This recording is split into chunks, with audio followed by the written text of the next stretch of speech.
Indiana, we are simply passing through history. This is history. Welcome to the Young Indy Chroniclers, a podcast about the making of the show, The Young Indiana Jones Chronicles, which first aired on ABC in 1992. Kept thinking about what was Indiana Jones like as a young man. I came up with this idea of him seeing the world through the eyes of a soldier and a secret agent. Over the course of our podcast, we're going to talk to a whole host of very talented people who either worked on this show or were there from the beginning. We were able to shoot it on location in the real places where these events took place. Oh, make it up as you go. Oh boy, that's great advice. We hired some of the best European directors, a whole host of very, very talented people. I'm your host, Peter Holmstrom. And I'm Daniel Noah, and this is the Young Indy Chroniclers. There's only one rule, Indiana. Stay alive. Welcome back to the Young Indy Chroniclers, the one and only podcast devoted specifically to the Young Indiana Jones television series and franchise. I'm your host, Peter Holmstrom, and joining me on this adventure of a lifetime is Mr. Daniel Noah. Suffering from a little continental drift today, Peter. On today's show, we're excited to present an episode which previously aired on our Patreon. It aired as a Patreon, two-part Patreon exclusive. This was our first audio commentary episode that we did with the writer Matthew Jacobs, specifically on his episode that he co-wrote, Hollywood Follies. Very excited to bring this to you guys this week. It's an excellent conversation. Of course, in addition to talking about the episode, we talk about Young Indy, we talk about Matthew's career. And so we're presenting it uncut. You know, it's a full 90-minute plus episode, so you can enjoy. And then next week, we'll be back with another original. So please check out the Patreon, actually. We hope that you use this preview as an example of the kind of great behind-the-scenes content that we provide. And we would love to have you join that community. So please come check it out. Without any further ado, we're going to take you back in time to our Hollywood Follies commentary. Yeah, joining us today, we're very thrilled to have for our very first audio commentary episode, also our returning guest, our first guest ever on the podcast, Mr. Matthew Jacobs. Welcome back to the show, Matthew. Hi, Peter. Hi, Daniel. So great to see you again, Matthew. I listened to your episode a lot, and I think it's our most listened to episode. I think we learned that recently. So really, that's interesting. Thank you. You put something first. I learned that from marketing streaming shows. But today we're really excited because you were our first, and since then we've learned so much about the show, and we have so many specific follow-up questions, especially about the era that we're going to be talking about today, which is the made-for-TV movie era of the Young Indy Chroniclers. So it's fitting that we're going to be talking about the episode Hollywood Follies today. And Daniel, we're going to get things rolling here. So audience members out there, if you want to sync up with us, feel free to do so. Put in your DVD player. We'll be watching the DVD cut of the episode. So that can be found pretty much on all streaming services where you buy it or find it on YouTube, I guess. But so we'll get things going here. Daniel, I'm just going to give a countdown. I'll do the countdown. You'll do the countdown. I'm pressing play, so I'll just do countdown from 3. I'll do it after 1, so I'll do it on the 0. All right. 3, 2, 1, go. Wonderful. It's going. There you go. There we go. Paramount logo there. Before Matthew, I have so many questions to ask you, but first though, I want to point out that my theory is that this very first scene we're going to watch in this episode is actually a piece of additional photography that was done after the fact. Like, it's a bit of that connector footage, as Jonathan Hales puts it, that links the episodes together. And we have this little cold open right here.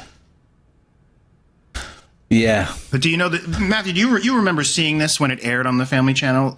Was the opening different? I remember seeing it when it was shown to. Oh, sorry.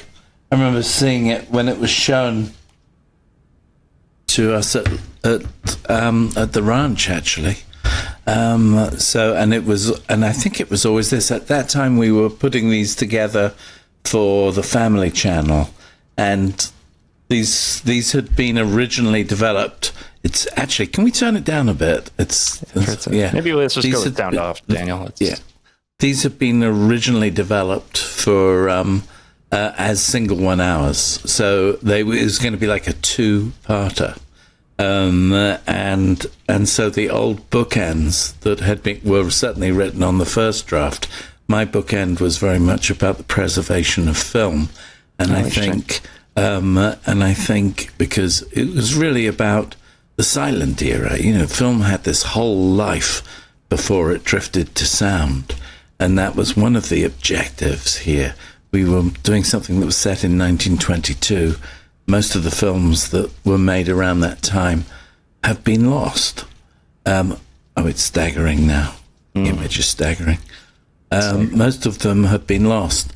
And obviously Foolish Wives has not been lost. So this is really a sort of bookend from the previous episode that had happened before, which was Broadway and Gershwin and all of that. And this was sort of a feeling that it really was meant to follow that. I think George had this lovely idea that we'll turn Indiana Jones first of all into a movie executive who's sent out to shut down von Stroheim, which is just such a great idea. And of course, Jonathan Hales does a wonderful job. It's a beautiful visual effect shot we just flew by. I wanted to call it out, a matte shot of the city. No, go on. Yeah.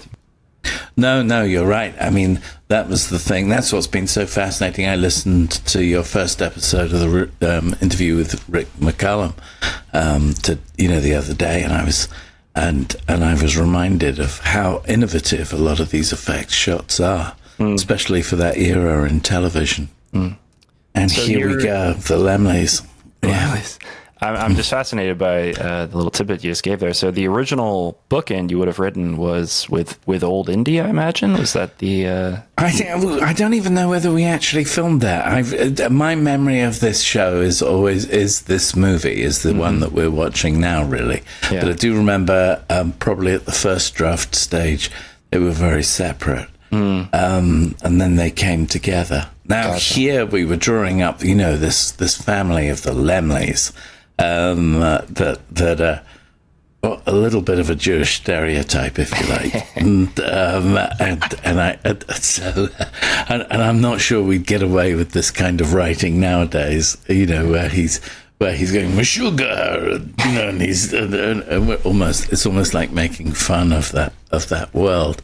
But they owned Universal. Universal was a separate entity. It was a city unto itself. It was, the pinnacle of one of the pinnacles of movie making at that time, and had such varying directors as he was known to his friends, Jack Ford, as the public knew him as John Ford, had John Ford and people like von Stroheim. And of course, von Stroheim was a very special director who'd been brought over from Europe, and they were laying down the red carpet for him and spending $3 million, so much money that you could use that as the advertising campaign, which is not dissimilar to films now where people are spending $200-300 million making a film.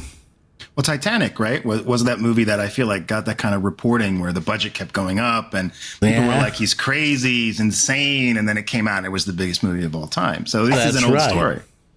It's an old story. And, even down to the silk underwear, it's a silent movie and all the actors have to speak French.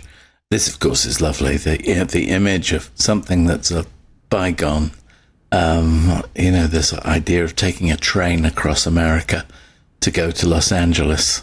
I have a few friends who've tried it the other way. But it's a very romantic way of traveling. And I think, the director Schultz was wait a second, it's not Schultz who was directing this. It was Michael Schultz. So same last name, but no relation. Yeah. That's right. Yeah. So, Michael Schultz is really skillful director. I was full of admiration for him. He just really captured that almost nostalgic view of Los Angeles As you can see there, these effect shots are lovely, and they're beautiful with the wipes. You could tell this is one of the last features to be shot. And of course, that is outside of Ambling. Oh, wow. Really? Wow. Interesting. At Universal, at the actual Universal. Yeah, on the lot. Yeah. Wow. So they used the this was used on the Universal city, on the Universal theme park. Right. You see, that's Ambling. I see. And so this was used actually in the theme park. They showed clips from this. Oh wow! And that's right. how that's when you walked into Ambling. Yeah. That's what you would walk into. And I'd later go and visit Ambling, but not on Young Indy. I'd visit it when we were doing Doctor Who. Oh, I want to talk to you about that. But first question, you mentioned in our interview that you were on set for some of this. I was on set for the stuff which is down with Jack Ford. So that would be later, and we can talk about that when we get to it. But this is an interesting scene. This is trying to sort of sneak in the young Irving Thalberg, who was the only voice of reason there, and the rest is this insane family who are all. I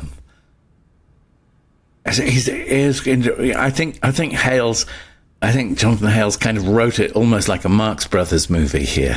It has that kind of energy. Yeah, it's a little cliche, but it's funny and the pace is good. And I will say it's not unrealistic. I mean, there are meetings like this that happen now. It's pretty standard. We've got to shut him down. It's exactly that. Yeah. Yeah, and all these actors.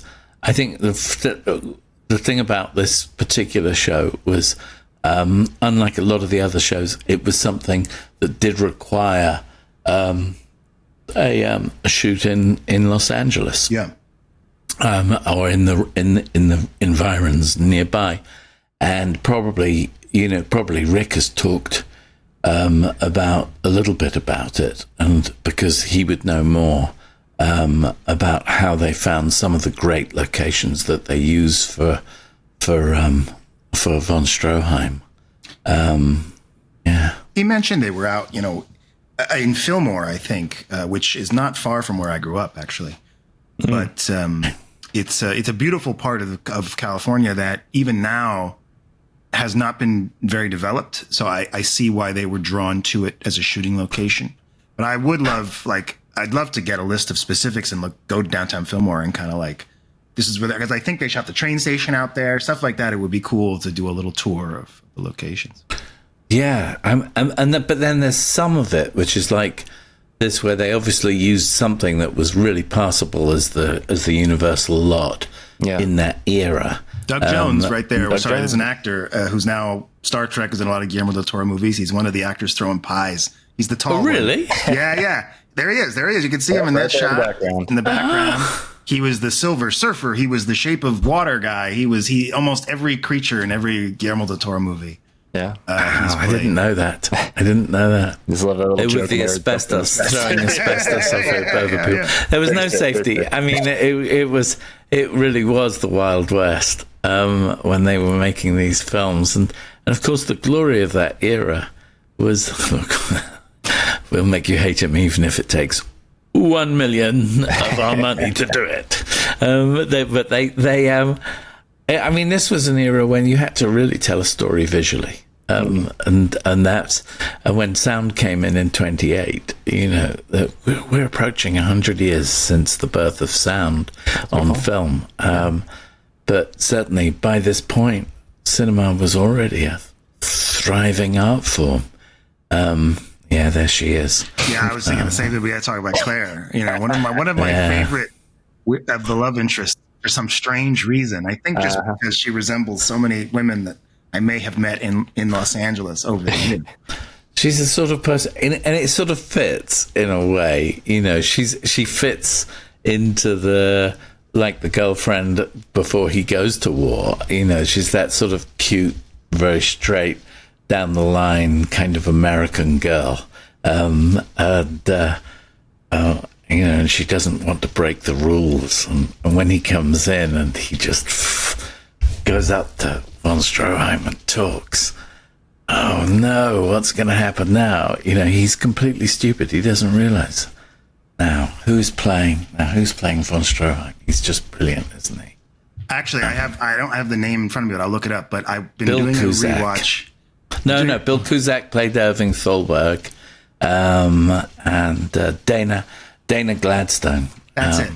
I've been doing a rewatch of The X-Files, and there's a famous episode that introduces the alien bounty hunter. And this actor is the abortionist that he is hunting, and he's an alien, and there's like 6 of them. And I had no memory of that until I watched it. I'm like, that's von Stroheim. So there you go. It's called Colony is the name of the episode. So is he? He's an American actor, is he? He must be. I mean, I doubt they would have brought a Canadian. So sorry, my ignorance. Down here. I'll have to look into it, but he must be an American actor. Well, he's doing a good, fun German accent and going for it. I'll fill in that question for you, Daniel. He was born in the USA. Definitely American. All right. He is an American. Okay. Also known for Beverly Hills Cop 2. A lot of bit parts. But There's probably more American actors in this episode than any other Young Indy episode. Yes, because it was very much shot here. I mean, that was why I was able to visit. I was able to come down, just drive down from the Bay Area, out to where they were shooting. I do wonder how they dealt with the union situation, because George famously, the show was non-union, so it's... That's a good question. I wasn't sure. It was a pretty small unit. It was rather like a John Ford film. It wasn't. It was like, if you got a spare pair of hands, you can operate the camera. It was everybody was bucking in and doing it. So I think they cleverly got around stuff. Well, Fillmore is outside the 30-mile zone, but of course Amblin is not. Right. So if you're saying that they filmed on the Universal lot, I have to say that was. I we'll have to think look they into that. stole it. Maybe I shouldn't have even said that. Maybe I'll be drummed out of town, but that is most definitely Amblin. Let me take a look. Hang about. Yeah. This actress, Mallory O'Brien, is her name. Yes. To me, and she's most famous from The West Wing. She plays Leo McGarry's daughter. She's the believe in the pilot, and then a recurring character. And so another face that is very familiar to American audiences. Cool. I'm sorry, you said... Am I mixing this? I'm not mixing I thought it was Alison Smith. It says here. That's the name. Yeah, Excuse me, Alison Smith. That's looked up the wrong person then. Forgive me. But you were correct though. She was in the West Wing as. Excuse me, I got the name wrong. Yeah, no, she's definitely in the West Wing. I think I read the character name. My mistake. I just read the wrong thing. Right. Yeah. No, she Alison plays Claire Smith. Lieberman. Claire Lieberman. Oh, God. Yeah, does that actress look Jewish to you, Matthew? Yeah.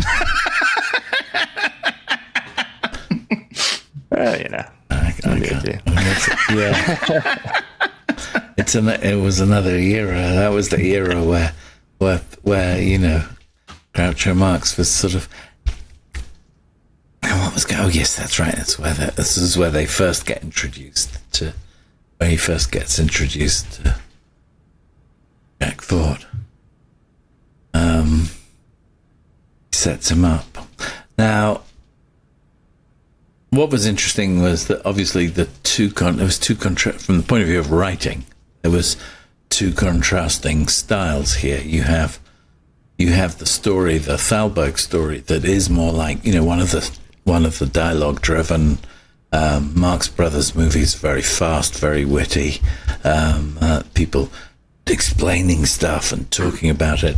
And then you have Jack Ford, who was known for the economy with which he with which he would write dialogue. If he could find 2 words instead of a sentence, you said the 2 words. So when it came to writing his stuff, that was what I was focusing on. And it was what was great about this idea was the contrast between what John Ford was doing at that time and the contrast between von Stroheim. Von Stroheim was like much more of an artist, you know what I mean? Really, both of them were exploiting the medium of cinema to the maximum.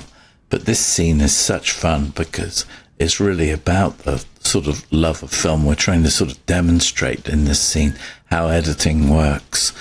All sorts of very basic things that George wanted to sort of squeeze into this show. Things that he knew a lot about. So you can imagine the story sessions on this were really quite deep. What are we going to really cover here? Mm-hmm. You know, and how are we going to make an audience as enthusiastic about filmmaking as Claire is? Mm-hmm. She has such a passion for filmmaking.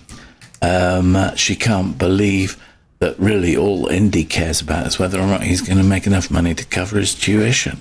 And then bit by bit through the story, he comes to comes to love filmmaking as much as she does. Yeah. Lovely Palisades. Oh wow! Shit. Palisades. Yeah. Yeah.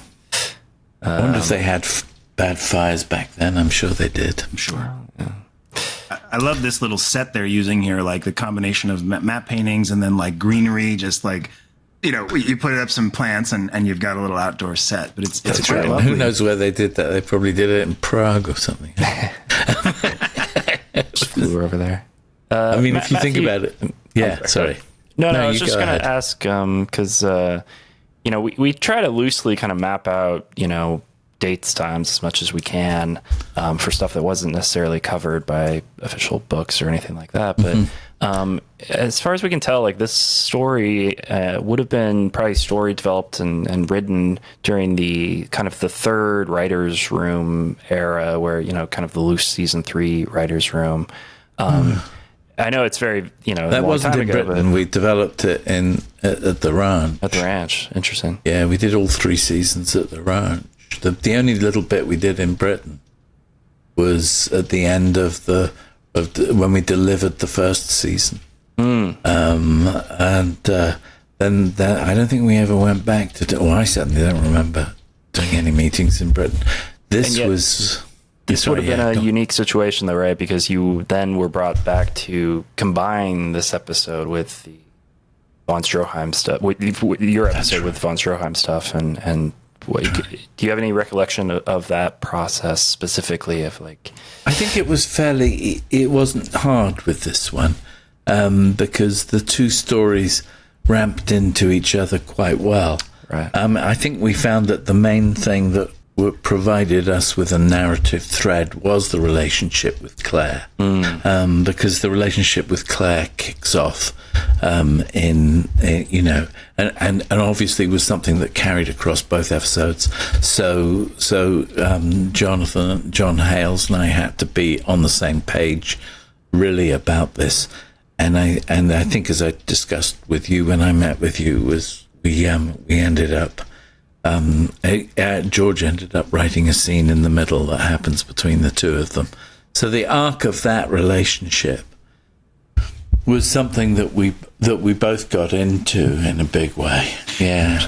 Matthew, I guess really 2 questions. Yes. Because when you guys were writing it originally, as you mentioned, as 1 hours, not knowing that you were going to combine them, I think it was the first draft. Yeah.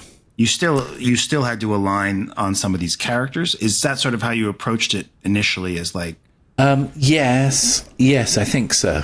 Obviously, it's a long time ago, so my memory's a little blurred. So I think definitely, he'd got it going, and so when we came back with our first drafts, we probably decided, that was when we worked very much together to sort of get the voice right for that relationship. But here, for example, is a sequence that I'm sure they were within the 30-mile cutoff. You know what I mean? Because I think they shot some of this at the Getty, one of the Getty properties. Oh, wow. Interesting. Well, what's interesting is we talked to Laird Malamed about some of the. No, excuse me, not Laird. Jonathan Bresman, who was a PA, an intern on this during this production. And based on what he said, I think like this singing group here was added. He mentioned that they had to go shoot pickups of the choir. So if you notice the shots of Indy and von Stroheim, you don't see them. You don't see them. No, you don't. Oh, yeah, that's done separately. And so they added that. Yes. in post-production, which is, it's really, you would never know that if you watch this and this music and No, everything. you feel that. Wow. You feel that the same. You really do. I always felt they were in the same room. That's interesting to know. Wow, that's amazing. But now, where did he say where the swimming pool was? Well, where these I don't. buildings, He did not, but where he did this say was. that where they shot their part was not the same location. Right. So Well, that looks like the red room at the inside the Hearst Mansion in Beverly Hills. But they wouldn't have shot in Beverly Hills. Shooting in Beverly Hills is like, you're not allowed any trailers. The legals of shooting in Beverly Hills. We'll find that out. That would be interesting. I don't think that is the red room. I think that's because it just has similar paint color scheme. Sure. Yeah, no, I think that's somewhere else. But wow, during our first conversation, you mentioned briefly how some of the stuff that was edited to fit it into the hour and a half time frame, and since then we've kind of picked up on the fact that for the ABC Family, the made-for-TV cuts for that channel, there was initially some ambiguity about how long the shows would be. So the original plan for things like Attack of the Hawkmen and Travels with Father was to actually do them as 2.5 hour cuts. So essentially 3 episodes all tied together. Wow. And, I was just curious if you have any recollection. I know the shooting script that we have that's out there kind of in the wild is 120 pages, which would, fill in quite a bit, but for which? For Hollywood Follies. Yeah, that would make sense. The episode, I think the episode I would write would be about 50 pages, 50 something like that. And I don't know what format they typed them up with. Sure. I can't remember. I've got the stuff I delivered, and then I have some shooting scripts that were from later. But my gosh, yes, no, that's interesting. No, I can't remember, to be honest. I do remember she's great because she's got this sort of,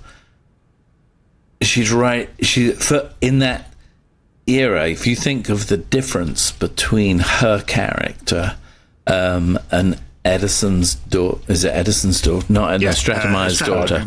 Stratemeyer's daughter, who are these sort of, and of course he gets involved in romances kind of wherever he goes. Certainly Sean does, but with her, there's a subtle thing, where she talks about him being too possessive. And she really sort of stands up to that well. And I think a lot of this show is the understory that's sitting there rests with her because, in the 20s, women were seeing themselves in a different way. And they'd helped with the First World War.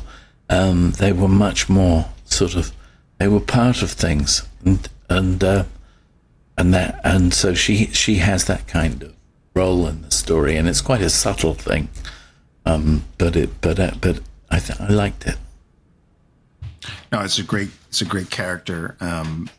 And it's, you talk about when we met with you before, you mentioned the arc of Indiana Jones, and it's appropriate we're doing this one first. It's the last episode in the chronology, and there's something about her that maybe foreshadows even Marion in the film a little in a way. You're right. Spunkiness, that challenging that she does to him is like no, you're right. They're trying to work out here how they can stop, because they're two completely different directors. To stop von Stroheim, he's got to try and get it so that he can shoot the last scene, and then they can cut the picture without Stroheim, and just finish it off. And of course, when John Ford shoots, the very first thing he turns over on is the last shot of the movie. I believe Directors Guild rules would prohibit this today. You would not be allowed to do this, but back then it was the Wild West. Oh yes. Oh no. Absolutely. Yeah.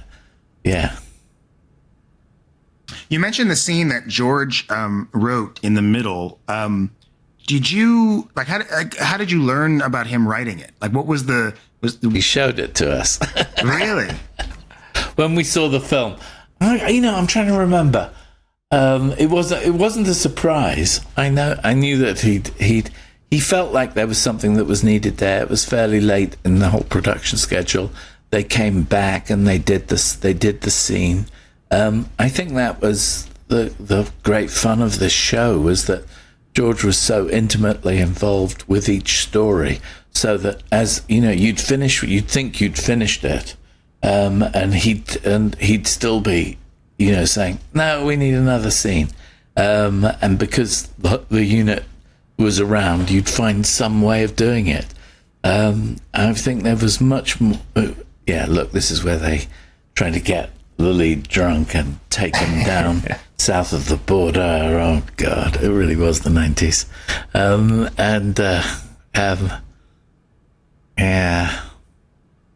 It's hard to imagine this was actually something that was thought about, but I do find it funny that like the last episode, they're sending this guy down to Mexico, which mirrors Flannery's own like first episode, or right. It's a spring break adventure, right? He sent that's right, spring break. Yeah, it's like that's where he got the idea, is bordellos in Mexico. That's right. Ship him off there. Who knows what kind of adventure will go on? There's a consistency to it. Yeah, I mean, and it's also America. Go ahead, please. Sorry, no, you go. You say. No, I was just saying it's America of the period. The border and the Wild West and the whole thing. Yeah, except for the haircuts. Yeah. No offense to the hair department at all, but really, I mean, I suppose that would be believable if he's a guy coming from Europe. Maybe that would be okay. But it's so interesting how when we look at film in our own period, the haircuts and the way hair is done gives away when the film was shot. Absolutely. So if you like, the other night I was watching. What was I? I was watching A Bridge Too Far, 1977. And an amazing film, and like had every current star of that era in it. And I thought, I've never really watched this film, and I watched it, and the hair was 70s, and there was, and obviously you could feel that nobody felt that. You just can't avoid it, and certainly Sean's hair. Sean was sort of vaguely paying homage to the to such a fun scene. Vaguely paying homage to the River Phoenix. Reading the River Phoenix thing was very much a 90s haircut. Yeah, that long hair flops over. Bridge Too Far. Far. That. Camera operated by our guest Peter McDonald, so it's a connection. Really? Yeah. Oh, Peter McDonald's great. I just love the set design in this episode in particular. It's recreating period, especially in Los Angeles, can be difficult at times. Very difficult, because there's a sort of sheen to and this. So in a way, this does feel like it feels very West Coast, and I felt very honoured to be even asked to do this, and I think John felt the same. It's two Brits doing something that really should have been written by a couple of Americans. Americans don't like a very American show. I don't know, but it's just a perspective, I think. I mean, most of you being from the UK and writing about an American character, but there's a perspective on Americans that I think you have. Certainly in that era, Hollywood was full of Europeans and was and certainly, as what didn't take long before, with the advent of sound, suddenly you had this weird transatlantic accent that we hear when we watch old Bette Davis films, Joan Crawford films. Fasten your seatbelts, are in for a bumpy night. What is that accent? It has no actual lineage. It's made up. It's sort of made up. Yeah. I love this shot here because I'm not sure if in the world of the film that's supposed to be a set or a matte painting, because it's a painting clearly in the visual effect, but it could also be supposed to be a painting on the set they're on. And I don't know which it is. No, I wasn't sure. When I saw that, I thought, that's really interesting. It's like going into ILM in the 90s, when they would build stuff, and you'd say, oh, there you go. There's the Death Star, and it would be a physical thing. It wasn't just built digitally. It was something that they would build parts of. Yes. Now, this is another one of the episodes of Young Indy that is based on a real event. Like Von Stroheim was directing a movie called Foolish Wives at the time. Yes. And it was a massive runaway production. Do you recall, obviously, you have a wonderful research team. These are the that shots from it. Yeah. So, yeah. What kind of personal research did you do in terms of the writing for this episode? My area was obviously the Houston. John Ford stuff, of course. Yeah, John Ford stuff. Sorry, not Houston. Yeah. So this was very much John, but we were given all of the stuff on this, and obviously this is here. Foolish Wives exists as a film, whereas the John Ford westerns, hardly any of them have survived. Certainly the two reelers, and it is true that he went off and did a 5-reeler for the price of a 2-reeler. It is true that he was able to do it by getting out of town, and it is true that they would call up the cowboys. But this is like a caper movie. This first half, trying to pull the wool over von Stroheim's eyes, and this very complex kind of stunt that's just coming up and dropping him a Mickey Finney and trying to face it. It was all very complex, and I remember most of the story. It felt like most of the story sessions we had were concerned with how do we make this whole this whole area of the movie work. Well, I'm going to ask you this while we're on the part of the movie that you didn't write. So you obviously spent all this time working on his show set in history. You did the research. Had you been able to make your Doctor Who series that, by the way, you made a film for that aired on the Fox network where I work? Would you have approached it this way? Like, are there similarities to sort of the way you did Indiana Jones in history that you would have done with Doctor Who? Well, that's a really good question. I think it was, Fox were hoping that we would pick up the X-Files production team up in Vancouver on Doctor Who. So it would the production structure would have been very similar to X-Files, almost the same people, but so it wasn't the same as this at all, But if we had made Doctor Who back in the 90s, if we'd gone on beyond the pilot, then it would have been a lot of building, a lot of stuff up there. Even in the 90s, it was prohibitively expensive to shoot in California. Of course, yes. So you think for maybe a more specific question, I've watched there's Doctor Who will have its historical episodes, but in addition to the sci-fi ones, like I've just written one for an audio adventure for Big Finish. For Big Finish, yeah, wonderful. Which is more like a historical one, which is actually about Puccini. Oh. What? So, yes, because I mentioned Puccini in the Doctor Who TV movie. But I don't want to plug that. This is far more interesting. You plugged an episode that Jewel wrote for Young Indiana Jones, and then you took that and you put it into Doctor Who. Is there I didn't do it quite the same. No, it's very different. It's set around the premiere of Madame Butterfly, wow. and it's about an alien called Tura, who seeds this idea that later becomes Turandot, which is thing which he died before he could finish. So it's very interesting. So now we get onto the stuff. Yeah, that is a mix really of the two of us. This was fun. I have a feeling something like this would have gone on. The pranks that went on between filmmakers. And so it was an era where, Hollywood was this kind of boom town, where people were playing tricks on each other. They were taking giant risks. I wonder what do you think? Do you think it's changed that much? If you were to compare, nobody's drugging. To compare Hollywood of the 20s, competitors right now. I don't think. Well, officially, really. Yeah.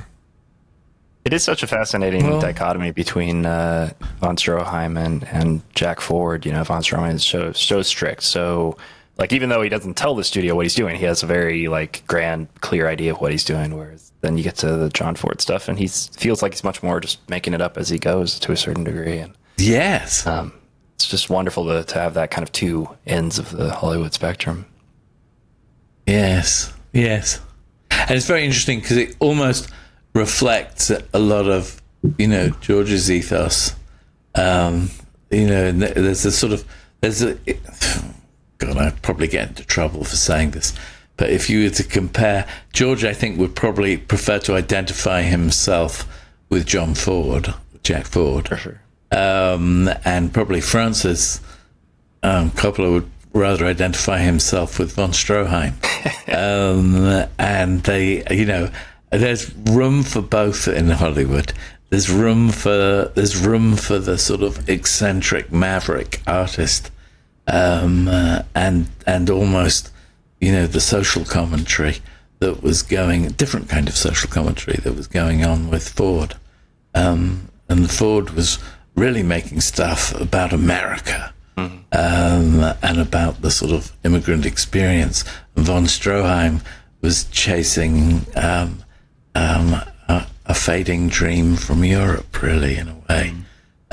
Something that was, well, not fading. I mean, it was still pretty much such a big thing. But the idea of coming to Hollywood and pretending to be to be German royalty, which is kind of what von Stroheim was doing, was interesting. So two different political attitudes in a way that were both incredibly popular: the Western and the historical epic.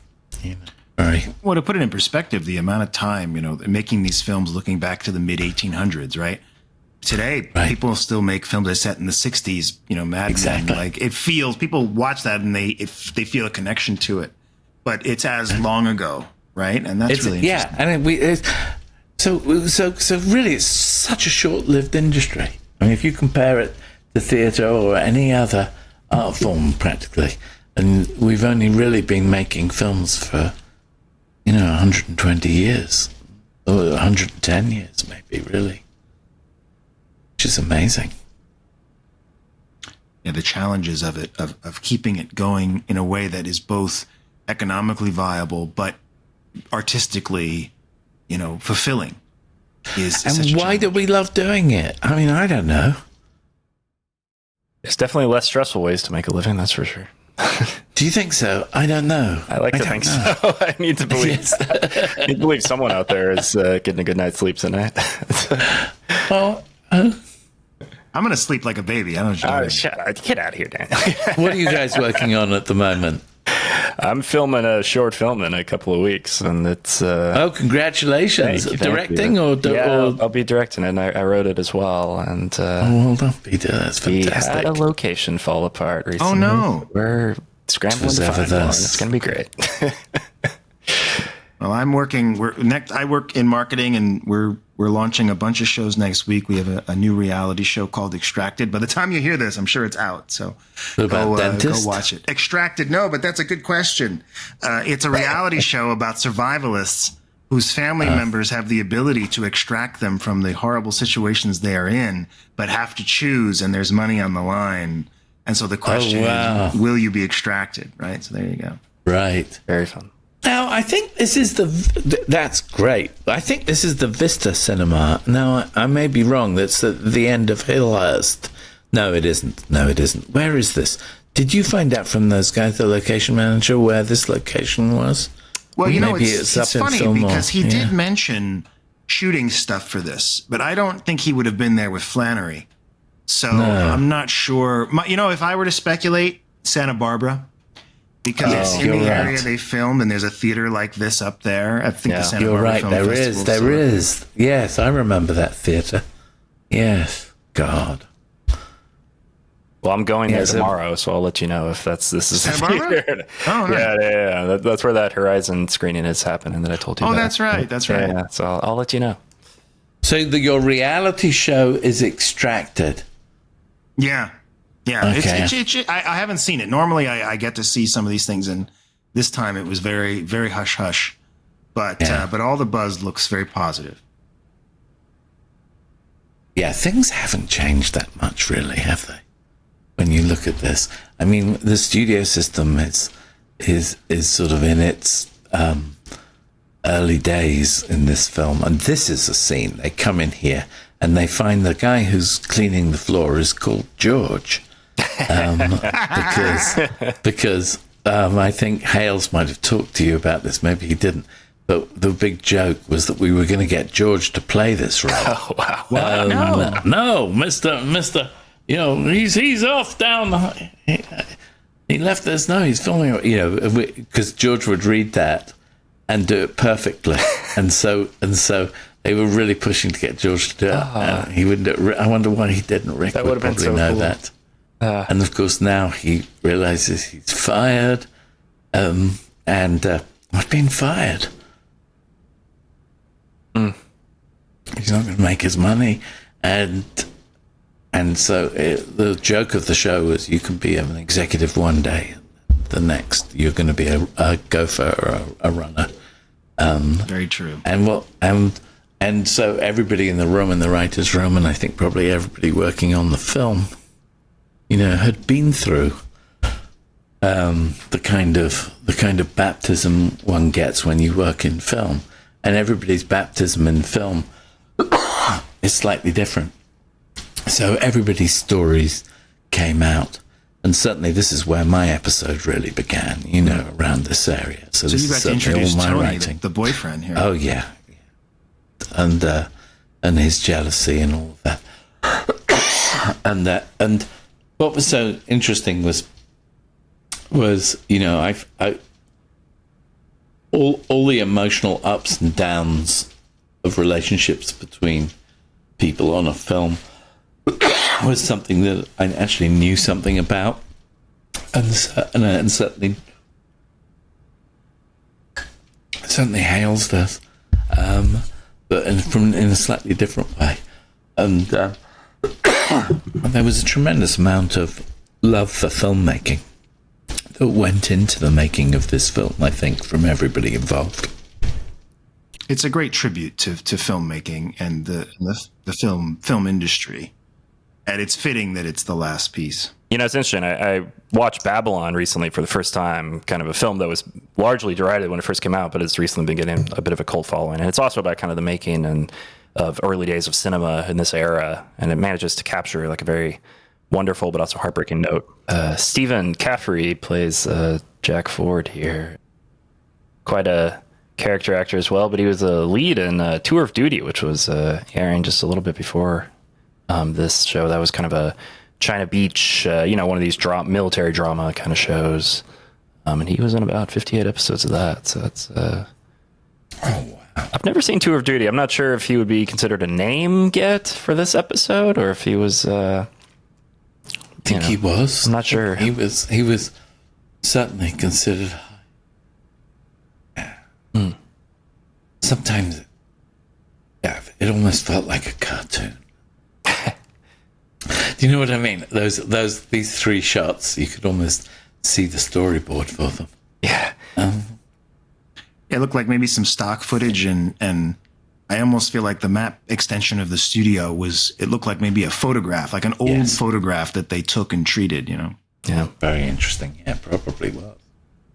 Again, though, I just want to say I love the set design in this. It's as I've been just scouring the internet and areas in LA to find cool looking locations. It's very hard these days. Very hard. Well, this is definitely Fillmore, because those orange trees. Yeah. I have actually shot a couple of short films, maybe not in this exact orange grove, but in the orange groves up in Fillmore. And you really can't mistake them. I guess I got to start looking at Fillmore. It's my good luck location. You should shoot there. That's my opinion. Yeah. This is one of my favorite scenes because this was a lot of research came that where I happily found out that, John Ford was named after a car. And obviously Indy is named after a dog. His name, so you're a dog. I'm a car. We should get along well. I mean, that was the essence of that scene. Came from research. Because of course, Jack Ford was he had an older brother who really did exploit him as a stunt artist when he first got to Hollywood and almost got him killed. And the legend is that John Ford threw gasoline on a fire, which is what we do later on, during the earthquake. Like he threw as a stunt or by accident? He did it by accident. He was meant to sort of douse a fire that was on the set, and he just picked up the nearest thing, which was a gasoline can or petrol can, whatever you like to call it, and he threw it on the set. So he wasn't a very good stuntman, but he, thank God, became a director. And then this, of course, is the fun scene where Indy gets shut down, but where you go into the business of what it's like to sort of try and write. And this sequence which it really ends with Wyatt Earp coming in and helping. This whole sequence is really about the nature of writing and research. And this is where, when we met last time, we were talking about the meta nature of the show. And this is where it really sort of comes together. And there's one of the most fun things to write with. Where's Wyatt Earp and who are you? I'm Indiana Jones. It's the sort of the just sometimes you just had fun making this show, to be honest. And that's where it is a little like Doctor Who, because Doctor Who will suddenly turn up at historical occasions, I suppose. But yeah. This is such a great setup. This like secret bar, basically, that's not a speakeasy. Prohibition. Yeah, speakeasy. Oh, yes, it had started. Of course, it had started. Yes. So you had to. Wow. I never really thought about like a Western saloon speakeasy, but that's of course right. It would be true. And of course, all the cowboys were here, and they just raised the flag, and it was time for them to go and do a cowboy movie. Talking about. What was behind making Westerns? It was a form of propaganda, obviously, to sort of justify the takeover of an entire country. See, that's the British perspective that we needed. I'm sorry. No, it's a very poignant statement that I just don't think an American writer would have put so well. But I also think... Who knows? Yeah, I mean, if Kevin Costner probably would, or anything like that. This actor who plays Wyatt Earp is just fantastic, and this is such a fun scene. This is kind of really.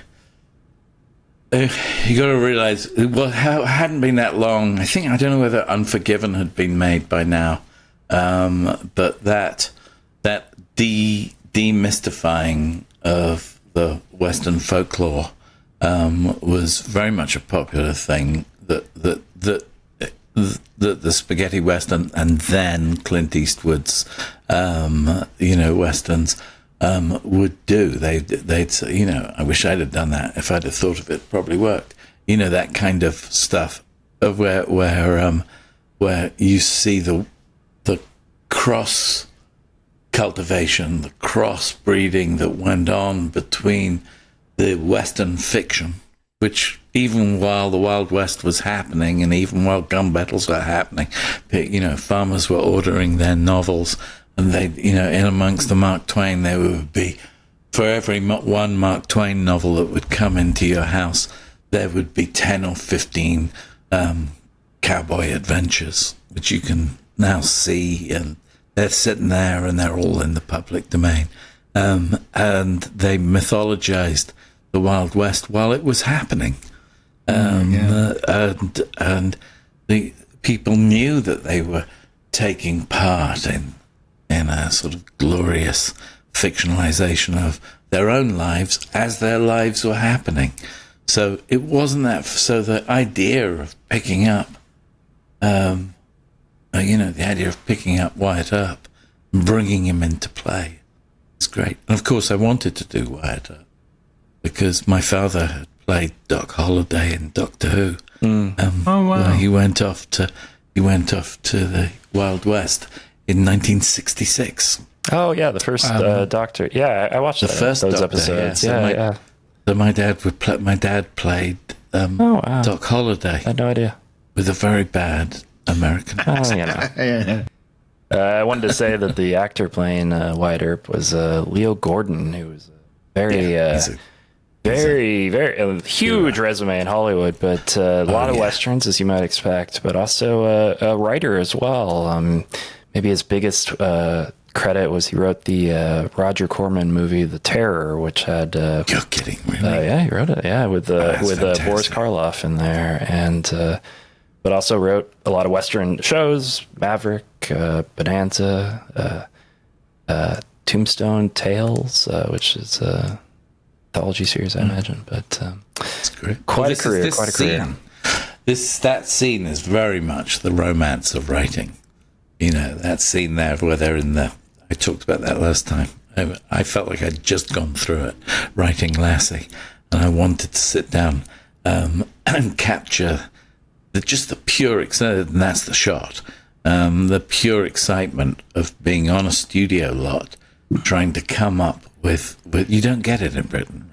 You know, you write in your home, but in America, writers were on the lot. They had offices, and they were respected in a way that the British didn't respect film writers, which is why I adore writing movies. Is that at the end of the day, anyway.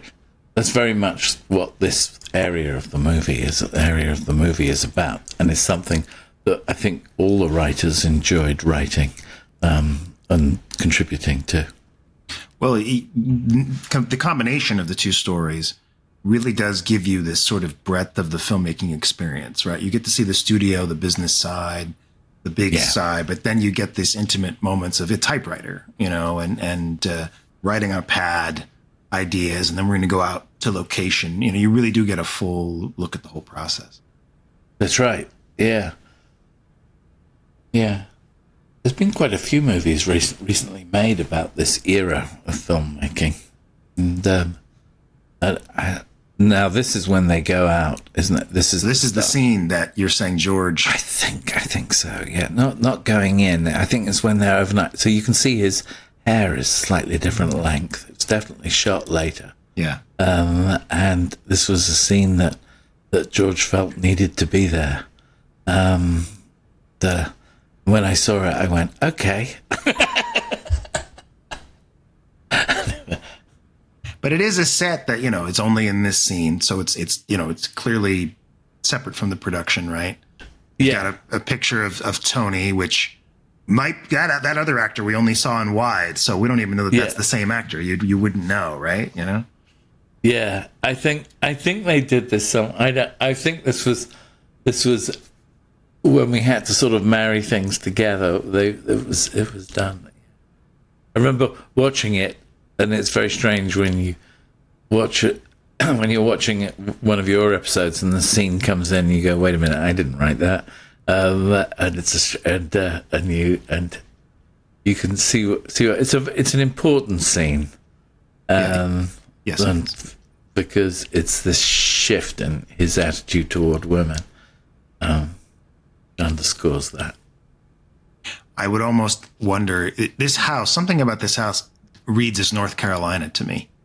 It would not surprise me. Yes, I think that's where they shot it. You're right. You're right, Daniel. It would be North Carolina because we were doing a lot of stuff down there.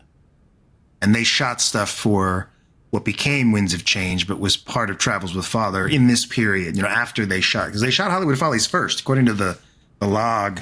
It's like early 94 was when they were shooting it. And they kept shooting. They kind of shot about a year and a half, of stuff.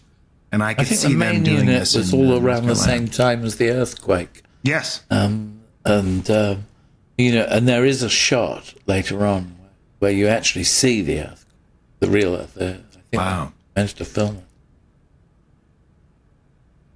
As you say, though, this is a great scene here with the emotional drama that's happening. And, him sort of having a very simplistic view of like, oh, we love each other, so we should be together. And her being like, again, I will say there's a scene in Attack of the Clones that's fairly similar when she's like, you're a Jedi and I'm a senator. I mean, essentially she's saying you're an archaeology student and I'm a film writer. How do we make this work, right? Well, but also he's saying, dump Tony, you're my girlfriend, you're mine, and she's saying, look, I'm not a piece of merchandising. I'm not something to be owned. That's, and so he's, I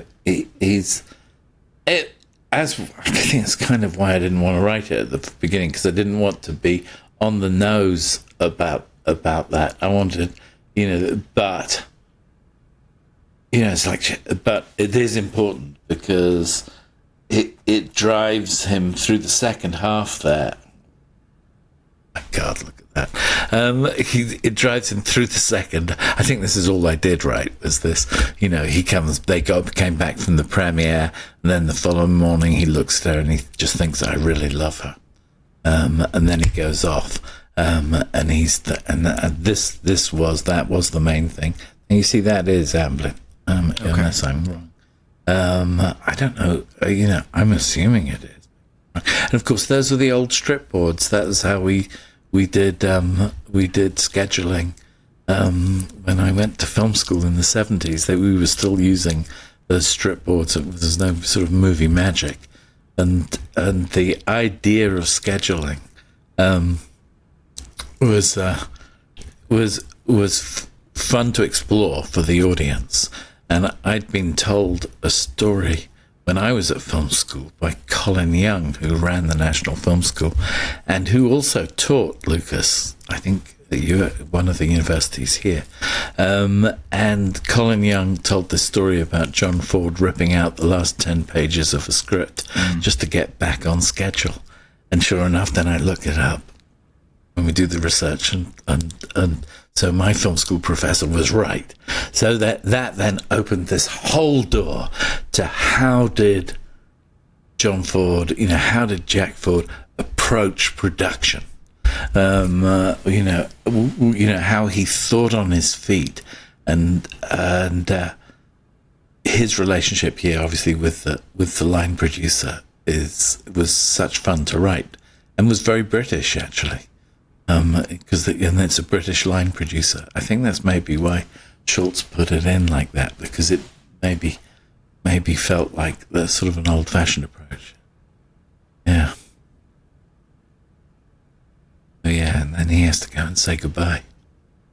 I like that actor, and also the guy who played the cameraman. When they go off the camera when they're out in the desert. Yeah, he's cool. Oh, look at that! That's early process shots. I just love the kind of the frantic excitement. It's that's right. Very much a thing of the film business. Yeah, we're doing it. And these guys who played the cowboys were Marlborough. One of them was a Marlborough man, and they became, when on the day that I took the boys down there, they were very friendly, and this whole team that becomes the team of Six Steps to Hell, and they was the team that who I got to meet just the day when we went down there.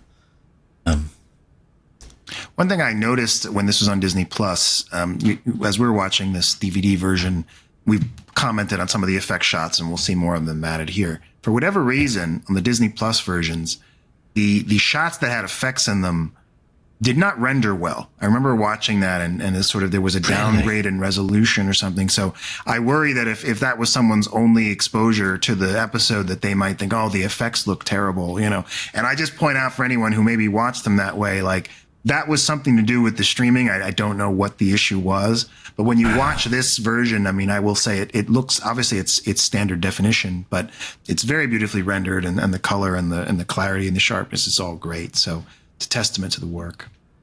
I think there is a 4K revamp of this show. It was put out a few years ago. There's definitely one on YouTube, but I think those are fan made. Like they're not official or sourced from. They're just up-reses, so they're basically taking the quality of image you have right here and sending it through an AI up-reser, which kind of just It's like yeah. I've experimented with it myself, but it you're not really gaining anything, from a resolution point of view. Yeah. So there's Tony. I love that Tony doesn't speak up. He never gets involved. I think he's like, she could do what she wants, man. I don't ask questions. Why are you asking questions? That actor, he looks kind of familiar, but I don't know. He does. He kind of does, doesn't he? He looks. Yeah. Let me look here. Yeah. Tony. I hear all of this, and have you ever been in this situation? Where which situation, Matthew?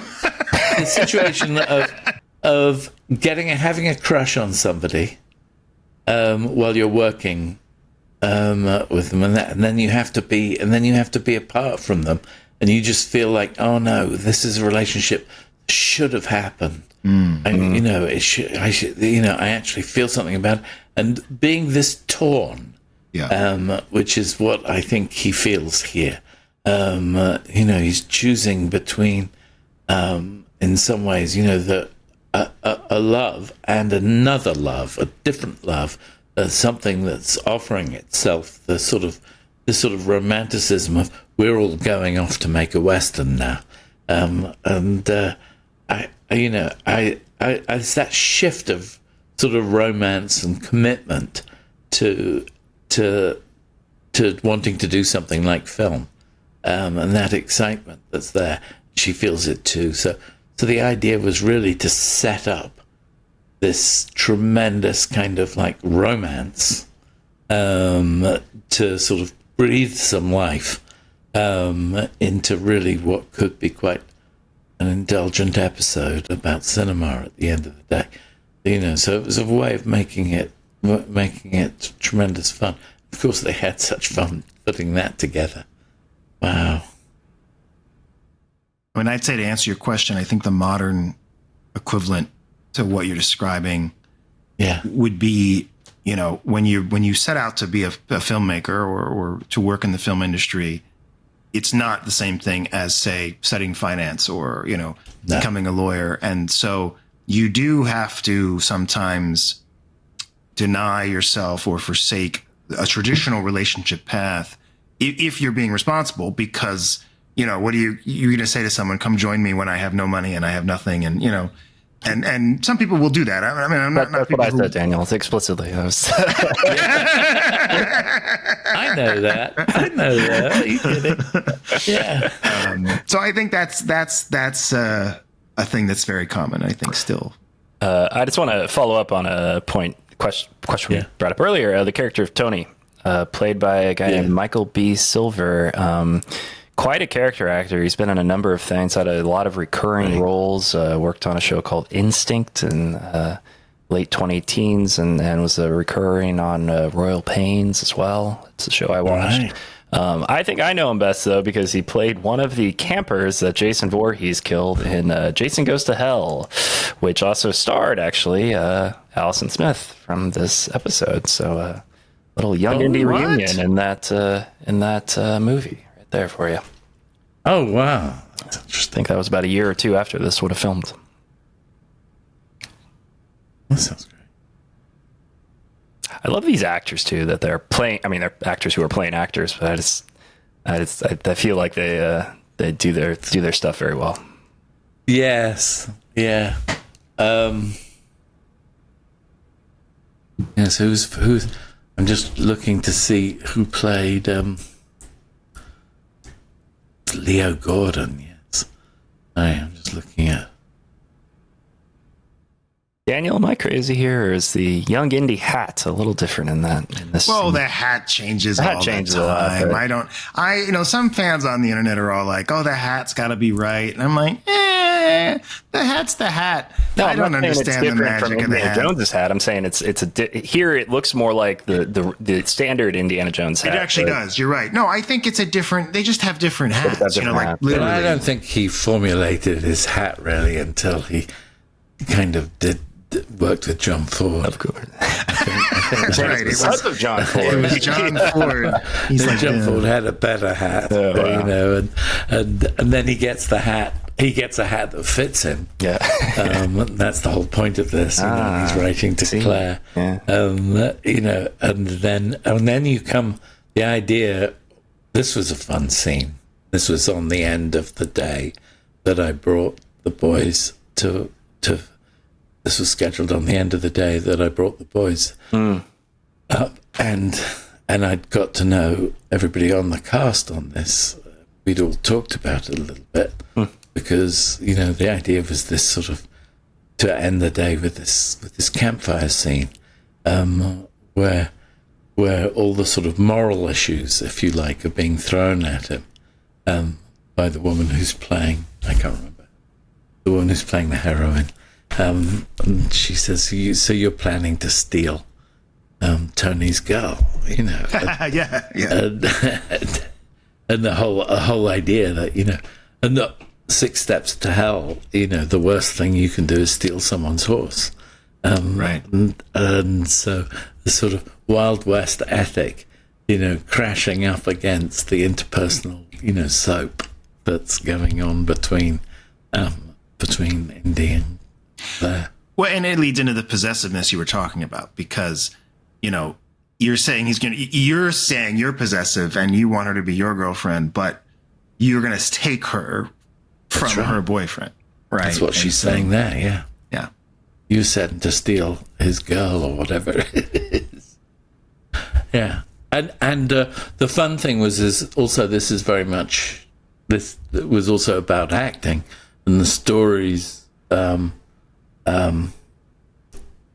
The stories about John Ford and his relationship with John Wayne, and when John Wayne first performed the little sequence that you have, where Indy has to act for the first time, and he gets humiliated by John Ford, who says, I would expect more coordination from a kindergartner, and that is something that happened between John Ford and John Wayne when John Wayne first acted for him. So I just sort of took, and it's in the Bogdanovich book about Ford.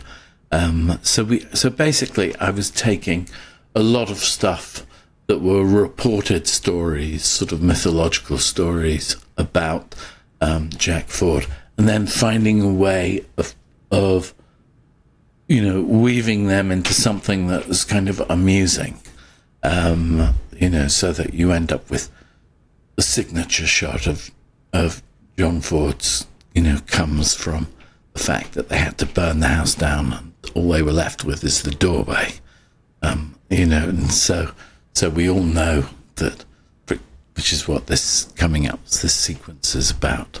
And this was so ironic that it was in the script that there's an earthquake causes this problem.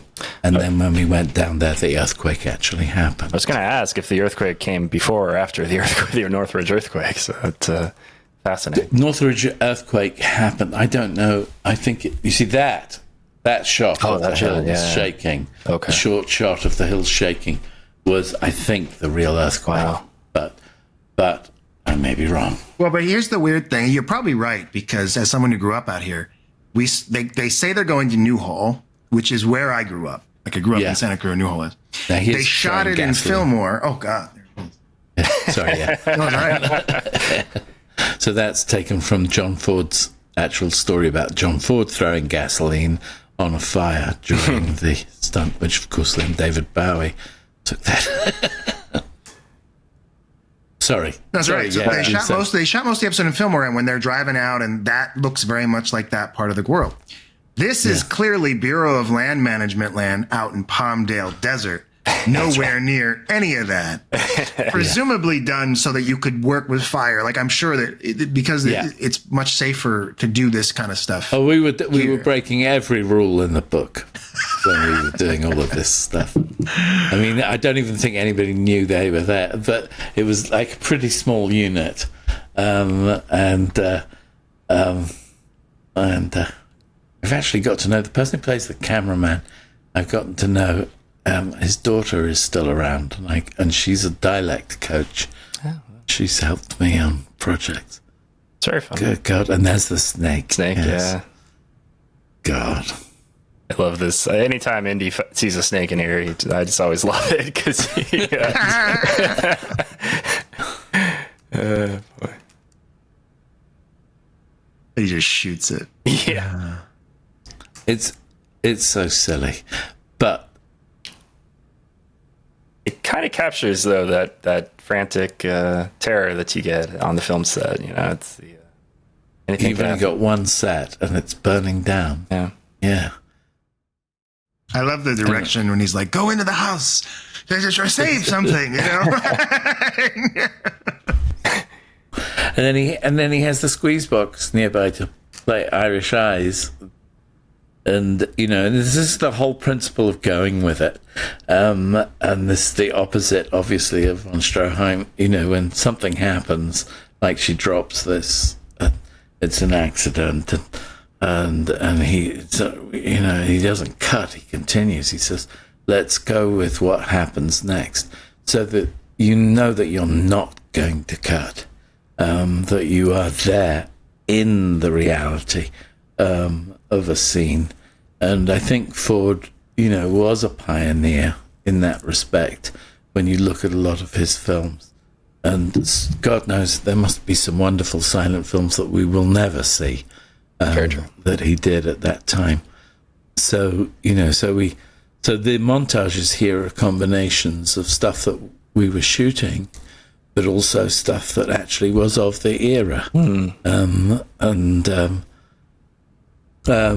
We knew that we were setting up for what is the classic stagecoach stunt that is actually used in the first Indiana Jones movie. Do you recall, I mean, you mentioned how a few of these John Ford films from the silent era still exist, but do you recall, was there ever a conversation or even effort made to think about, like, is there a film we could frame the narrative around, or was it very much like, you know, actually the mirroring of the relationships that are happening in the John Ford film works very nicely to kind of reflect upon Indy's own relationship with Claire. So let's actually create essentially a John Ford film. Basically, we had the freedom to create something that worked for the movie. Sure. You know? And so that when you hit this point, that's one of the reasons I'm kind of proud of this episode, because it's more subtle in its didactic nature, you know, in what it's teaching. When you look at, you know, Perils of Cupid, or you look at Travels with Father, it's very specific what it's teaching. Now we're going to have an act which is all, you know, theory, and then we're going to see how that theory applies. But what's going on in Hollywood Follies is more subtle. There's stuff that you can take from it or not. And the way in which, you know, looking at it with you guys and looking at it, you know, with the lens that that this is the scene where he tears pages out of the script that I was talking about with Colin Young. You know, I just took that story and just said, let's do that. But when you look at it, you see that there's a whole story here about the romance of the movies. Yeah. Not just from the filmmaker's point of view, but also the fact that movies often spend their time bringing the audience in by saying, identify with this romance, identify with this feeling that we all feel. And we're going to take that feeling and we're going to put it in some fantastic setting. And that's your way into it. And then, of course, here you have all he's left with is the doorway, which is the classic John Ford shot. The rest of the house is burnt down.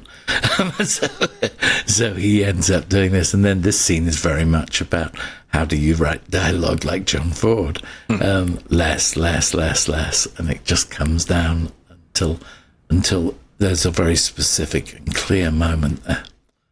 Now, in the world of the film, this guy is supposed to be dead, right? He is dead, yeah. So is that, did you make that up, or was there a story about that? No, I made that up.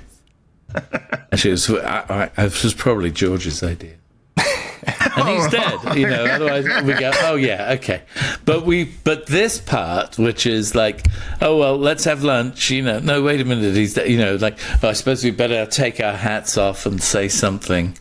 Somebody should say something is very, very much, the movie scene that people want to write. Get the dead snake. Love that it's wider, but it comes out with it. Yeah, he's killed another snake. With a gun. Everyone's shooting snakes with guns. I don't know.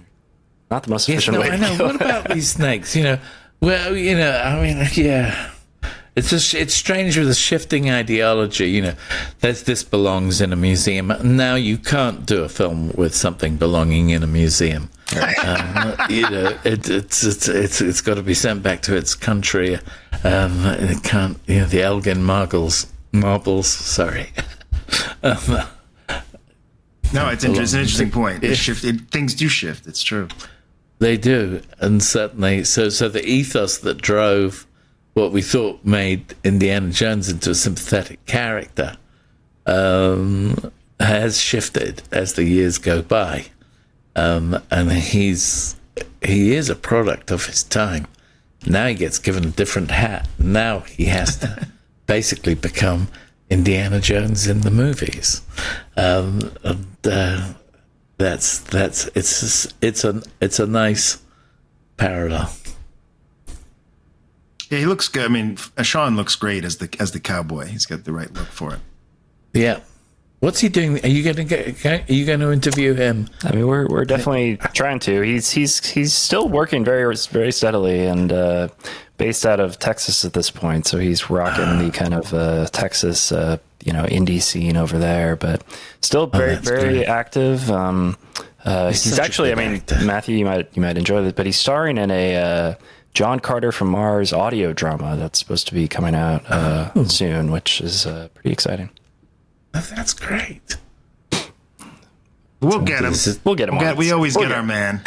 Yeah, well, you got Rick, and I think that's great. Because Rick probably knows more about the production, has more useful things to say. And so I saw all this stuff being shot, and what was interesting was that this is almost verbatim from what happened with John Wayne. And Harry Carey obviously was a Broadway actor, and he ended up in westerns. So this little conversation that happens here about the nature of acting is such fun. You just got to trust that the director has cast you for a reason. I've been acting since 2008, mostly for Bernard Rose and for a few other things. But I started training as an actor as a child. I was in National Youth Theatre and I trained as an actor, and then I stopped it and went behind the camera. But when I came back to actually acting, it was a similar kind of feeling as to what Indy's going through here. He's learning on the job, and every job is completely different in some ways.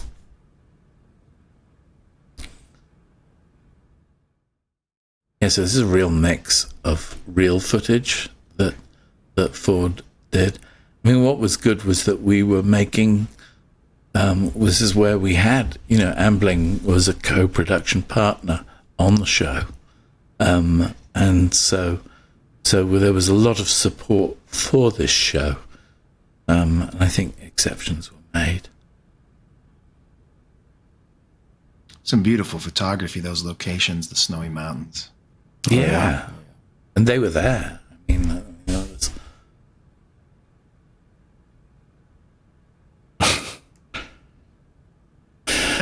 No!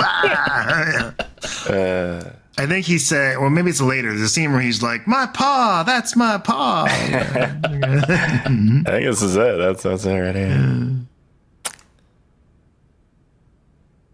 Yeah. I think I've actually shot in those rocks. You probably have, yeah. Believe it or not. Set up. It's like Lancaster, Palmdale. Lancaster, yeah. That's why those snow mountains like that, right. the view up there. And there's like one angle, though back then, maybe not even now, there's like one angle where you get city, but it might have even been emptier then. Yeah. I think that's in the TMZ. No, it's not. It's outside. Could we say it is? You want it to be in the TMZ? Why did you? So the scene where they up at the top of the hill, there's a bit where Sean, you'll see it in a moment, where they're talking about the stunt. But my eldest son Josh was in the habit of throwing stones around, and we were filming in all these canyons, doing all these bits and pieces, and Josh would spend a lot of time just throwing stones down to see how far they, it was really irritating. But Sean liked it. He liked it. And you'll see when you see the scene, he spends the scene throwing the stones down into the canyon, which of course I think Schultz really liked that because it was a way of defining how steep the hill was that he was meant to go down. But I remember Josh was very proud that Indiana Jones had picked up an idea from him. There was tremendous sort of family feeling about the making of Young Indy, and I think that Hollywood Follies, and certainly, doing this was a sort of celebration of where it all came from. You know what I mean? So you have Indiana Jones, you have Young Indy, and it's all normally these wonderful stories about suffragettes or historical things that are important. But the joy of this is the scheduling scene. But the joy of it, the joy of this show was that it felt like it wasn't trying to push a moral, but trying to push a lesson down you. Do you know what I mean? I think this is one of the least educational things. And this part of the movie, I just like. This is my favorite part of the whole show, to be honest. When she leaves Tony for him? I'm just kidding. No, when that doesn't quite she doesn't leave Tony. She comes out there to read the riot act to him. She comes out, what have you been, what are you writing here? This isn't you. Of course it isn't. He's been writing under the, tutelage of John Ford.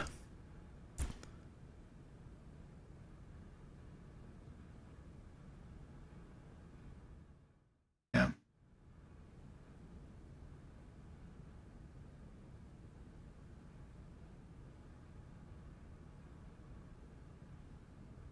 I love the cinematography of this show. There's something that it's you can't describe it. It's like the cinematic look, right? When you compare it to like TV of the time, it has such a definite look. Well, also it's you're right, cinematic. So it's not available light. You're lighting it, or you're building it. No, she says that his hat fits here. This is where he says, I'll always remember.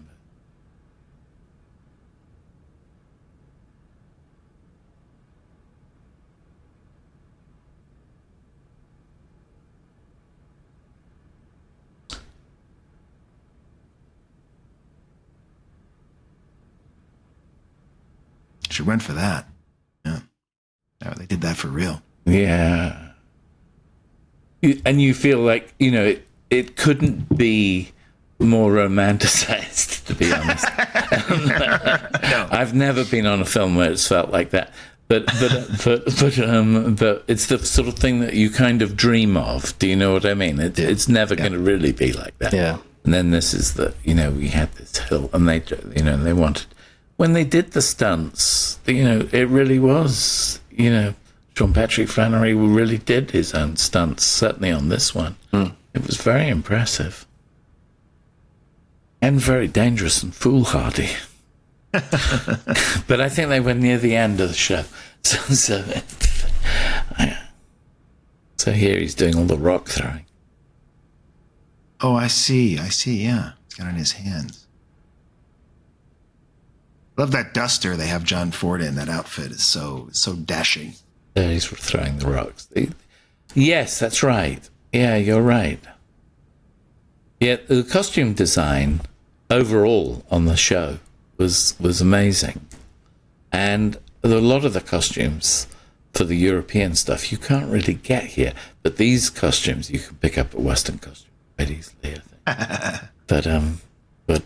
But that's a great shot of Flannery right there. They basically use that as a reference for the poster for this VHS cover. Oh, really? This cover. Matthew, do you recall, like, what do you have any recollection of where Indy was going to go after this? Like, we've talked a lot about, like, what was the scripts that weren't produced or anything, but do you have any recollection about just... I don't know that we ever really discussed it that much. I think, obviously, by the time we were writing this, the writing was on the wall. Right. In terms of the show being over. So, everybody was more concerned with, well, what now? What next? I had a wonderful mentor in the form of Marcia Nassiter, who produced The Big Chill, and also, briefly, I think, and certainly worked with Mike Medavoy, who was George's agent at one point, I think. And she had a thing where she had a little pillow on her couch which just said next. And this was her philosophy of life, next. And she wanted that on her gravestone. She wanted, here lies Marcia Nassiter, next. And there's something about that when you get near the end of a show, you know that you're going to go on to something else. So you focus there. So you have fun with the last shows, and I think that's what was going on. Now, Rick would be able to tell you better than me, but certainly by the time we got to making Hollywood Follies, we were having a tremendous amount of fun with the idea of the show and playing around with it. And this sequence where he tries to get on the horses, it is Sean riding in all these shots, and everybody was given a camera because he was only going to do it once, and where he leaps from one horse to the horse team. And it's not an easy thing to do. I was amazed that he actually did it. We're seeing it in stills now. But there's the stunt. You can actually see it, and it really is him. It's great. It is remarkable. I mean, it's such a dangerous stunt. It was something you would see in a lot of westerns, B-movie westerns of the 30s and 40s. But, the camera work on Young Indy is so vibrant, so electric. And all of it real, all around here. This is all. I mean, there are some shots that they stole from some like that. I think with that shot of pulling him up, that's the original. So it's fairly obvious that it is. Yeah, it's a great edit between him and the original film, and just that it's the same stunt from Raiders of the Lost Ark is just fantastic. Yeah. And to your point, you said there's a subtlety to this. This is a show that didn't really do a lot of homages to the movies, right? And you do it here, but it is subtle. It's not so in your face that it's like, oh, this is how I learned to do this, kid, you know? Yeah. So he does that, and then it's just fun to do, and then to, you know, there's the, you know, and then feeling of a job done, basically. No one nor anybody stopped me from loving you, Kitty. You know, so sort of that kind of sort of devoted, the sort of mythological devoted love that cinema tries to sell. You know, that's sweet, really. I mean, especially it was you guys that said, you know, there's a symmetry between this and Vienna, and so there's a sweetness here in this romance, I think, that certainly existed in Vienna. I don't know where he would have gone on next. He would have gone back to university. He would have suddenly we'd be in the territory of the movies pretty soon. Because the First World War has ended, and it'd be the build of the Nazis. Yeah, what was it? It's something that would have been cool to see. Yeah, God, it would have been great. I think that if you brought, because you've been thinking about it a lot more than I think anybody has, if you were to bring Indy back, young Indy back now, what would you do? What would you do with it? We've talked about it on the show. We've talked about it. I think limited series approach is kind of the you know, you really hone in on a single era. You know, that might be really fun. You know, do a season in the spy years, do a season in, you know, kind of the college years. You know, something yes, like those lines. Yes, could be really, really fun. Yes, along that line. Yeah, the college years, and I suppose that would have been the next thing. Yeah, of the shots, the last shot of the series, essentially. Beautiful shot. Oh, literally riding off into the sunset.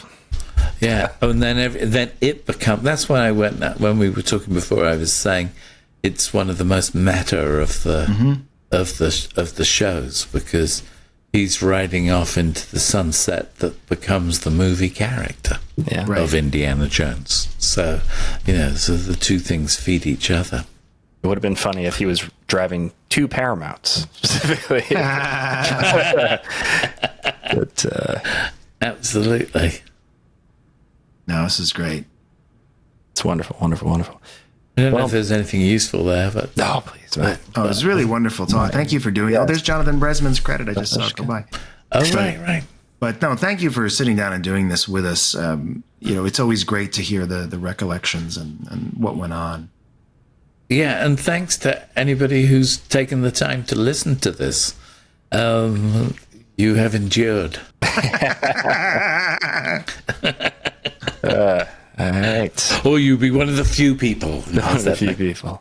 Yeah. Did they ever manufacture? Did they ever?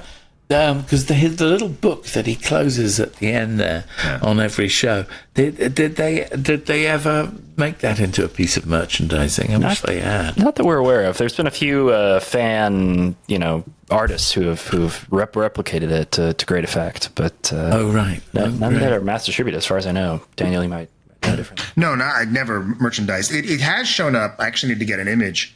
Like in certain video games, Indiana Jones things. Right. There was a book I have called the Journal of Indiana Jones. It came out for Crystal Skull, and it pretends to be like Indiana Jones's journal. It's, you know, fictionalized. And inside there's a page that has the cover, and it's like this was the original cover, but it's faded or something. Because like obviously they didn't want to pay to like actually design the book. It would cost so much more to do it that way, but they homaged it as, you know. So that was nice. You know. That's good. Yeah. Dedication canon they used to have. Well, Matthew, thank you so much for joining us today. It was really, really just a thrill to talk to you, and you were just such a wealth of information there. But thanks. You talked a bit about the Doctor Who coming up, but is there anything else you want to talk about? You want to plug out there for the audience? The Doctor Who me up, and then well, that's already out. That's on Big Finish, and it's It's like as I said before, it's about Puccini, but it's much more about the nature of consciousness. The great thing about Big Finish and audio dramas is that you have the best special effects because it's the imagination Theater of the mind. So it's suddenly, you can do things with audio drama with no worry about budget. It's just really about how do you stimulate people's imagination through what they're hearing. And I'd never written an audio drama before, so it was very exciting to do it. A little nerve-wracking because the character has stayed alive since I wrote it in '96 on Big Finish, and he's still going strong. And so he's both the shortest living Doctor Who and the longest living Doctor Who, the 8th Doctor, which is a sort of strange thing. And I often feel that, I often get asked, would there ever be any chance of a crossover between Doctor Who and Indiana Jones? I don't think it would be a good idea, to be honest. I certainly don't think George would think it would be a good idea, because they're very different. But they both have a kind of an interest in history in a big way. So you have a lot of Doctor Who adventures that take you into the same kind of what if that drives some of the Indiana Jones. And the last Indiana Jones movie was certainly a Doctor Who episode where he goes back, which was just weird. Well, I would like to get a copy of your Doctor Who movie because I've never seen it. But I will tell you, I became a fan. My gateway to Doctor Who was a little short film called The Name of the Doctor with Paul McGann that was done in the lead up to the 50th anniversary. And I watched The Night of the Doctor. Night of the Doctor, excuse me. Yes, that's right. Where he supposedly dies and turns into he crashes into Planet Exposition. Yes. And they tell him, a whole pile of stuff, and he changes into John Hurt. Yes. Yeah. So seeing that was like the first thing I saw. I'm like, I'm going to check this thing out. So tangentially, you got me into Doctor Who. Oh dear. Well,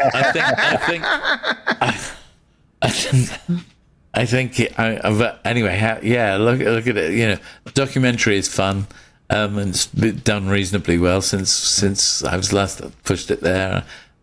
And I've done this film called Lear Rex, where I play Gloucester, to Pacino's Lear, which Bernard Rose has directed, and we shot that in the summer.